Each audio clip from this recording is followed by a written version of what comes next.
Hi viewers, welcome to our channel Math Kitchen Recipes. Students, आज हम करने जा रहे हैं बायनॉमियल डिस्ट्रीब्यूशन के बारे में। इससे प्रीवियस लेक्चर में हमने किया बर्नौली डिस्ट्रीब्यूशन, उससे रिलेटेड, और फर्दर ये कि बर्नौली डिस्ट्रीब्यूशन के मीन और वेरिएंस का आपस में क्या रिलेशन होता है, क्या उसका मीन जो है वो ग्रेटर देन वेरिएंस होता है या वेरिएंस ग्रेटर देन मीन होता है। ये सारे पॉइंट्स, सारी चीज़ें हमने प्रीवियस लेक्चर में डिस्कस की हैं। आज के लेक्चर में हम करेंगे बायनॉमियल डिस्ट्रीब्यूशन के बारे में कि ये क्या होती है और इसके मीन और वेरिएंस का आपस में क्या रिलेशन होता है, और इस पे फर्दर वेरिएबल के क्या पे और डिस्ट्रीब्यूशन पे क्या क्या कंडीशंस होती हैं। ठीक है। A discrete random variable has a binomial distribution. पहली बात तो ये डिस्क्रीट रैंडम वेरिएबल की होती है, मीन्स ये कोई जो है वो डिस्क्रीट वैल्यूज़ एज्यूम करता है, continuous values random variable x assume नहीं करता, इंटरवल्स उसमें इंक्लूड नहीं होते, इसमें जस्ट डिस्क्रीट नंबर्स होते हैं। A discrete random variable has a binomial distribution. ये बायनॉमियल डिस्ट्रीब्यूशन कब रखेगा? If it's probability density function is given by, अगर इसका प्रोबेबिलिटी डेंसिटी फंक्शन हमारे पास इस फॉर्म में गिवन हो। ठीक है, तो इसका प्रोबेबिलिटी डेंसिटी फंक्शन किस फॉर्म में गिवन हो? इस फॉर्म में f of x is equal to n c x, ये कॉम्बिनेशन का साइन होता है, n c x p raise to the power x q raise to the power n minus x. अगर इस फॉर्म में गिवन हो तो फिर हम कहते हैं कि ये जो है ये डिस्क्रीट रैंडम वेरिएबल एक्स जो है ये क्या बनाता है?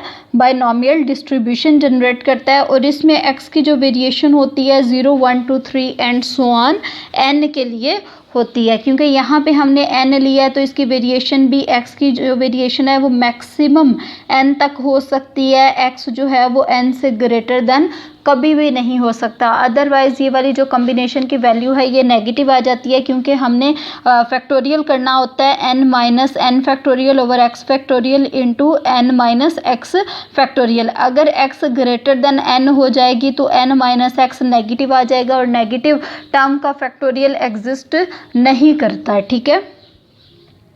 Binomial distribution is applicable if it fulfil the following axioms.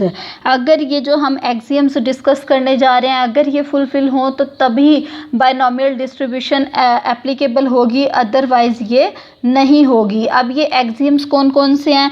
First of all the trials must be independent. जितनी भी हमने ट्रायल्स की हैं, कोई भी एक्सपेरिमेंट हमने जितने भी टाइम्स परफॉर्म किया है वो क्या होना चाहिए?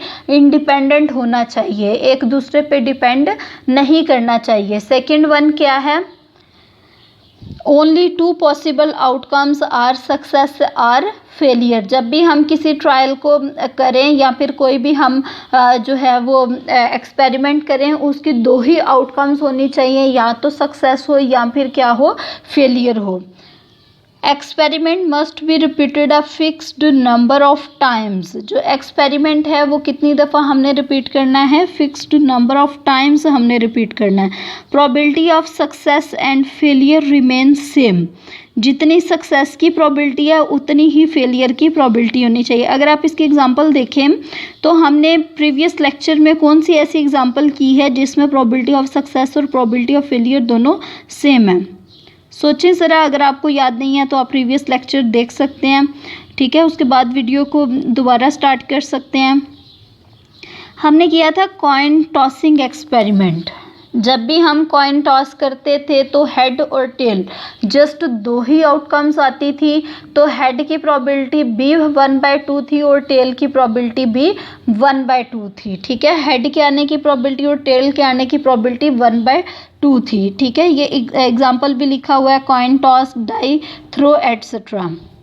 अब अगर हम इसकी एग्जाम्पल की तरफ देखें, अब अगर देखिए हमने फाइंड आउट करना है, find probability of exactly 4 heads in 10 tosses. ठीक है, अब देखें इसमें नंबर ऑफ टाइम्स गिवन है। ठीक है, फिक्स्ड नंबर ऑफ टाइम्स है, 10 टॉसेस है। और सेकेंडली किसकी बात हो रही है? Probability of exactly 4 heads in 10 tosses coin की बात हो रही है, उसमें प्रोबेबिलिटी ऑफ सक्सेस भी 1/2 होती है, प्रोबेबिलिटी ऑफ फेलियर भी 1/2 होती है। ठीक है, 2 ही पॉसिबल आउटकम्स होती हैं। एक्सपेरिमेंट जो है fixed number of times repeat हो रहा है, और ऑल ट्रायल्स जो हैं वो इंडिपेंडेंट होती हैं। ऐसा नहीं होता जब भी हम कॉइन को टॉस करें अगर पहले हेड आ गया तो दोबारा हेड नहीं आ सकता, इस तरह का कोई भी केस नहीं होता। तो मीन्स इस पर हम क्या अप्लाई कर सकते हैं, बाइनोमियल डिस्ट्रीब्यूशन अप्लाई कर सकते हैं। ठीक है, अब देखिए n हमारे पास किसके इक्वल है, 10 के equal. Probability of success coins की बात करें तो 1/2 होती है और q भी 1/2 होती है। Find probability of exactly 4 heads, probability हम लोगों ने फाइंड आउट करनी है एग्जैक्टली 4 हेड्स की। तो probability of x is equal to 4x की जगह पे हमने 4 लिखा, n cx होता है तो n की जगह 10 लिखा, x की जगह पे 4 लिखा। तो यहाँ पे p की पावर x होता है, p हमारे पास 1/2 है, उसकी पावर x 4m, q की पावर q 1/2 है, उसकी पावर n माइनस x होती है, तो 10 माइनस 4 हो गया, और ये हमारे पास रिक्वायर्ड प्रोबेबिलिटी आ गई। ठीक है, देखिए हमने कितने इजी वे में इसको बाइनोमियल डिस्ट्रीब्यूशन के थ्रू सॉल्व कर लिया। अब हम देखते हैं कि फर्दर इससे रिलेटेड फर्दर हम नेक्स्ट लेक्चर में डिस्कस करेंगे इसके मीन हम किस तरह से फाइंड आउट करते हैं, और इसका वेरिएंस, बाइनोमियल डिस्ट्रीब्यूशन का मीन कैसे फाइंड आउट करते हैं और इसका वेरिएंस किस तरह से फाइंड आउट करते हैं। इस लेक्चर में मैं आपको एक इम्पॉर्टेंट बात बता दूं, बाइनोमियल डिस्ट्रीब्यूशन से रिलेटेड इसका मीन किसके इक्वल होता है, n p के इक्वल होता है, और इसका वेरिएंस किसके इक्वल होता है, n p q के इक्वल होता है। ठीक है, p और q जो है वो probability of success and probability of failures हैं रिस्पेक्टिवली। तो अब देखिए सेम हमने प्रीवियस लेक्चर में रीजनिंग दी थी बर्नौली डिस्ट्रीब्यूशन के मीन और वेरिएंस में क्या रिलेशन होता है, उसी रीजनिंग के अकॉर्डिंग आप लेक्चर देख सकते हैं, उसी रीजनिंग के अकॉर्डिंग जो है वो इसका मीन बड़ा होता है वेरिएंस से। ठीक है, तो ये थी बाइनोमियल डिस्ट्रीब्यूशन से रिलेटेड एक बहुत ही ब्रीफ समरी। उम्मीद है आपको लेक्चर अच्छा लगा होगा। अगर आप चैनल पे नए हैं तो चैनल को सब्सक्राइब कर दें और वीडियो पे लाइक कर दें। Thank you.